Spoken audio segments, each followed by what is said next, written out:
안녕하세요. 오로지 노인 생각만을 하고 있는 문화예술공간 자리 대표 이지혜입니다. 오늘은 노년기의 문화예술 활동의 중요성에 대해서 좀 우리 어머님, 아버님들께 저의 생각을 좀 전해드리려고 동영상을 켰습니다. 네. 일단 우리 노년기 하면 이런 질문을 먼저 좀 드려야 될 것 같아요. 당신은 얼만큼 늙어보셨습니까? 네, 뭐 좋게 말하면 이런 말이고요. 한국 사회에서는 대체적으로 몇 살이야? 뭐 이런 거가 되게 통념상 얘기를 하잖아요. 네, 지금 이 영상을 보고 계시는 우리 어머님, 아버님들은 네, 무슨 띠이신지, 몇 년생이신지, 나이가 어떻게 되실까요? 아마 되게 다양한 나이대로 보고 계실 것 같습니다. 이런 질문을 왜 드리냐면 저희가 쉽게 지금 노년기에 대해서 얘기를 했는데 한국은 통념상 나이를 좀 많이 묻잖아요. 뭐 사람하고 또 친해지는 관계에 있어서 몇 살이냐고 묻기도 하고 뭐 어머님 아버님 때는 나이보다는 무슨 띠야? 뭐 이런 거를 좀 많이 물으시더라고요. 지금 노년기의 문화예술 생활을 지금 얘기를 드리면서 이런 나이 부분을 이제 얘기를 드렸던 부분이 저희가 어쩔 수 없는 노화 불변의 법칙이 있어요. 네, 모든 인간은 같은 속도로 늙고요. 그리고 매년 똑같이 한 살씩 먹어요. 네, 그럼에도 불구하고 이 노화가 되게 천천히 오시는 분도 있고 되게 급속히 오시는 분들도 있습니다. 이런 얘기가 있어요. 노화는 좀 막을 수 없지만 노쇠는 막을 수 있다 라는 말이 있거든요. 근데 문화예술에 있어서 노화랑 노쇠가 무슨 상관이냐라고 얘기를 하시겠지만 어머님, 아버님들이 오시는 노화는 진짜 좀 더 천천히 올 수 있지만 노쇠 같은 경우는 문화예술 활동으로 좀 진짜 더 많이 늦출 수 있다라는 거를 오늘 좀 얘기를 드리려고 이런 얘기를 좀 꺼내게 되었습니다. 네, 초반부터 말이 좀 어렵죠? 다음 거를 한번 넘어가 보도록 하겠습니다. 한국 노인의 근감소증에 대해서 좀 잠깐 얘기를 드리자면 한국 노인 65세 어르신 중에 40%는 건강한 상태시고요. 50%는 노쇠 전 단계예요.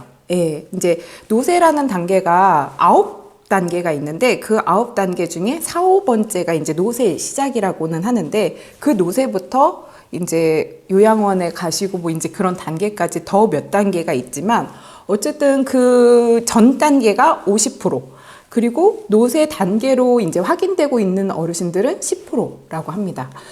지금 여기서 그 노쇠라는 것도 중요하지만 노쇠가 되기 전 단계인 근감소증에 대해서 좀 잠깐 얘기를 드리자면 말 그대로 근력이 줄어드는 상태입니다. 평균 나이 40세부터 1년에 1%씩 근력은 줄고 있대요. 근데 이제 노쇠로 이제 접어들면서는 더 1%가 아니라 더 빠른 속도로 근력이 좀 줄어들고 근력이 줄어들면서 이제 아무래도 더 많은 질병들이 발병을 하겠죠. 그리고 그런 부분에 있어서 식욕도 떨어지고 활동량도 줄어들면서 뭐 우울증도 생기고 그리고 이제 제일 중요한 거는 일상생활이 조금 어려워지면서 더 많은 악화로 요양시설을 좀 들어가게 되고 질병이나 이제 사망까지 이르게 되는 이제 최악의 순간이 이제 오게 됩니다. 되게 간단한 근감소증이라고 생각한 부분이 나중에는 되게 큰 질병이나 큰 상황이 올 수 있다는 부분에 있어서는 이제 지금 저희처럼 노년학이나 이런 노인 쪽으로 관련돼서 이제 많은 것들이 연구하는 부분들에 있어서 이런 근감소증을 미리 예방을 해야 된다라는 얘기를 되게 많이 하고 있어요. 그래서 우리 어머님, 아버님들 단백질 파우더 드시고 매일 운동하시고 뭐 이런 것들을 병원이나 다른 데서 그리고 뭐 텔레비 방송에서도 자꾸 얘기를 하는 게 그게 되게 많이 중요해서 얘기를 드리는 부분입니다. 다음 장에 넘기면 뭐 똑같은 내용을 제가 이제 적었는데 근육은 40세를 기점으로 해마다 1%씩 줄어든다. 그리고 노년기 근감소증 은 당뇨나 치매 위험을 높이고 사망률을 5배 증가한답니다. 그리고 근육량은 치매 발병과 암 치료에도 영향을 좀 주고요. 고령인, 그러니까 이제 노화가 되신 분들 한테 있어서 손 압력, 손에 이제 힘이 자꾸 떨어지는데 근감소증의 첫 번째 증상이 손의 힘부터 없어진대요. 그래서 손 압력이 약해지면 콩팥 기능도 이제 저하된다는 뉴스 기사를 이제 제가 막 따온 거예요. 이런 등등등등의 기사들이 매일 수시로 막 올라오고 있어요. 그러니까 이만큼 뉴스에서도 많이 다루고 그리고 의학 저널에서도 많이 근감소증에 대해서 이야기를 하고 있습니다. 근데 이게 문화예술하고 무슨 상관이냐? 예, 이게 되게 중요한 거겠죠. 예, 그럼 다음 장을 한번 볼까요? 노년 예술 활동에 있어서 되게 중요한 부분은 신체 활동을 대부분 하고 있고 신체 활동 중에 손 위주의 활동을 되게 많이 하고 있는 게 문화예술 활동입니다. 그리고 활동으로 그치는 게 아니라 그 예술성, 즉 창의성까지 이제 저희는 접근을 하기 때문에 근감소증 이외에 치매나 우울까지도 저희는 함께 우리 어머님, 아버님들께 이제 도움이 된다는 거죠. 그리고 문화 활동에 있어서는 자기 만족도나 행복감이 되게 높일 수 있고 그로 인해서 어머님들, 아버님들의 우울증에 되게 많은 도움을 줄 수 있습니다. 그리고 이거는 이제 문화예술 활동에 있어서 가장 좋은 거는요, 다양한 것들을 받아들이게 돼요. 내 개인적 주관으로, 아, 이게 맞아, 이게 옳아, 저 그림은 뭐 멋있어, 이거는 나쁜 거야, 뭐 이런 편견들이 문화예술 활동을 하면서 좀 더 되게 둥그러진다는 거예요. 다른 사람들의 다양한 것들을 좀 더 받아들이게 되고, 그러면서 사회성이 좀 더 넓혀지고요. 예, 그런 부분에 있어서 노년 예술 활동은 되게 많이 중요하다라는 거를 꼭 얘기를 드리고 싶습니다. 영화 중에 이런 대사가 있는데, 은교라는 영화가 있어요. 거기에, 이제 작가인, 이적교라는 이제 작가가 나오고, 그 역할을 박해일 배우님이 하시는데, 거기에 되게 명대사가, 너의 젊음이 너의 노력으로 얻은 상이 아니듯 내 늙음도 내 잘못으로 받은 벌이 아니다 라는 말이 나옵니다. 처음에 얘기 드린 것처럼 노화는 어쩔 수 없어요. 불변의 법칙이라고 했잖아요. 하지만 노쇠는 분명히 막을 수 있습니다. 거기서 또 대사 중에 되게 마음에 드는 대사가 있어서 한번 적었는데요. 늙는다는 건 이제껏 입어본 적 없는 납으로 만든 옷을 입는 것이라고 나와 있더라고요. 저는 아직 이제 노년의 단계는 아니지만 이 납으로 만든 옷이라고 표현을 한 거 보면 많이 불편함을 느끼는 시대라고 이제 그 기간이라고 또 볼 수 있는데 이것들을 문화예술로서 더 어떻게 늦출 수 있는지를 다음에 또 얘기를 드리도록 하겠습니다. 저는 개인적으로 예술 활동이라고 생각하는 것들을 좀 얘기를 드리자면,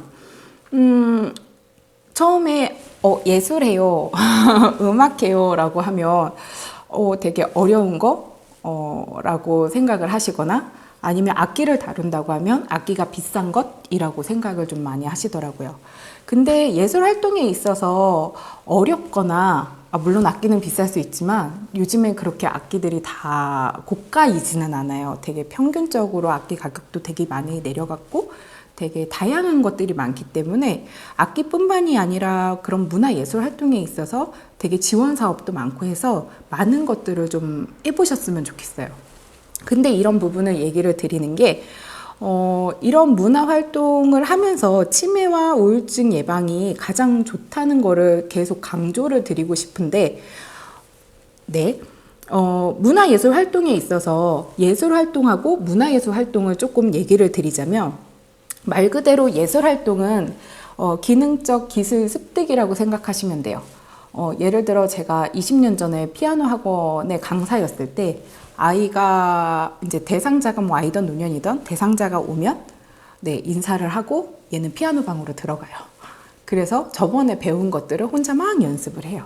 그리고 저는 이렇게 한 바퀴 돌고 그 친구가 있는 곳으로 가서 연습한 거 한번 해봐 하고서 그 친구가 이제 연습한 것들을 연주하게 하고 거기서 틀린 것들을 고쳐주고 그러면 요거 뭐 5번 더 연습하고 있어, 3번 더 연습하고 있어. 그리고 다시 나와요. 그리고 그 친구가 다 연습하고 다시 검사를 받아요. 그런 것들이 예술 학습이에요. 기능적인 것만 줬잖아요. 예, 나는 그 친구가 피아노를 치는 데 있어서 틀려 마저만 얘기를 했을 뿐이지 더 이상의 그 친구한테 그 음악적인 기능 부분 이외의 것들은 더 이상 수업하지는 않아요. 그리고 그 아이가 끝나면 이론실에 가서 이론을 풀어요. 그 이론도 내가 피아노를 잘 치기 위한 이론이지 그 이외의 것들에 대한 이론은 아니에요. 이런 것들이 거의 예술학습이라고 생각하시면 되고, 문화예술이라고 하는 거는 더 포괄적인 예술 상태라고 생각하시면 돼요. 예를 들면 개인의 삶을 좀 더 돌아보게 하고, 그리고 그게 꼭 음악이 아니라 되게 다양한 예술 장르로 접목하게 하고, 그리고 그 다양한 문화예술 활동을 하면서 내 삶을 다시 한번 돌이켜보게 하고, 뭐 그런 것들이 문화예술 활동이라고 하는데, 이것도 좀 예를 들어보면 저희 어머님들께서 했던 사업 중에 그래 그거 나도 배워보자라는 사업이 있었어요. 기존에 내 생에 피아노 한 번이라는 사업으로 어머님들이 피아노를 배웠을 때도 피아노만 배운 게 아니라 피아노 그 전자 키보드라는 피아노를 배우면서 우리가 일반적으로 알았던 업라이트 피아노의 모습이 아니기 때문에 폐 종이 박스와 광목천을 이용해서 피아노를 디자인해보고 그 디자인 했을 때 내 어렸을 때 삶들을 한번 얘기해보고 그것들을 그림으로 좀 표현해보고 그리고 그 그림으로 표현한 것들을 내가 또 음악으로 표현해보고 그러면서 이제 살아온 이야기들을 하고 그러면서 더 그 관계 안에서 라포 형성이 좀 일어나게 되고 뭐 이런 것들을 이제 이끌죠. 아까 얘기한 그 학원에서 아이들을 대했을 때 예술 활동가고 엄연히 좀 다름을 좀 느끼시게 되나요? 이런 것들이 예술 활동과 문화예술 활동, 문화예술 교육 활동하고 좀 다른 부분인데요. 저는 노년에 있어서는 예술 활동인 것보다 문화예술 활동이 훨씬 더 우리 어머님, 아버님들 삶에 있어서 되게 많은 도움이 돼요. 내가 아무리 기계처럼 손가락이 돌아가는 게 내 만족이 될지는 모르겠지만, 그걸로 인해서 대인 관계가 좋아지거나 자기 만족도가 올라가는 일은 문화예술 활동보다 되게 현저하게 낮아집니다. 예, 아무래도 이제 스스로 기능 습득을 하게 되기 때문에 되게 틀리는 것에 연연하게 되시고 완벽하게끔 하는 것들로 좀 진행하게 되거든요. 근데 이거는 꼭 알아두셨으면 좋겠어요. 예술은 정답이 없습니다. 네. 뭐 이게 잘 그렸고 저거는 못 그렸고 저 사진은 멋있고 이 사진은 안 멋있고 이런 건 없어요. 예술에 있어서는 각자 주관적인 생각이 다 다르기 때문에 내 눈에 멋있는 게 저 사람 눈에는 안 멋있을 수 있고 예, 내 눈에는 안 멋있는 게 저 사람 눈에는 멋있을 수 있어요. 음악도 내가 하나도 안 틀린 게 되게 완벽한 음악이 아니라 내 스스로 만족했으면 그게 좋은 예술이에요. 예, 근데 우리 어머님, 아버님들은 그런 교육이나 그런 것들을 배워보시지 못했고 예술은 완벽해야 된다고 생각하시는 편견 때문에 아마 되게 어렵게 생각을 하실 것 같은데 꼭 그렇지 않다는 거. 예술은 네, 정답이 없다. 진짜 정답이 없다. 가장 많이 행복하게 즐기는 사람이 가장 정답이다라고 저는 꼭 전해드리고 싶습니다. 노년에 있어서 이런 문화예술 활동이 되게 중요하다는 거를 이제 계속 얘기를 드렸는데요.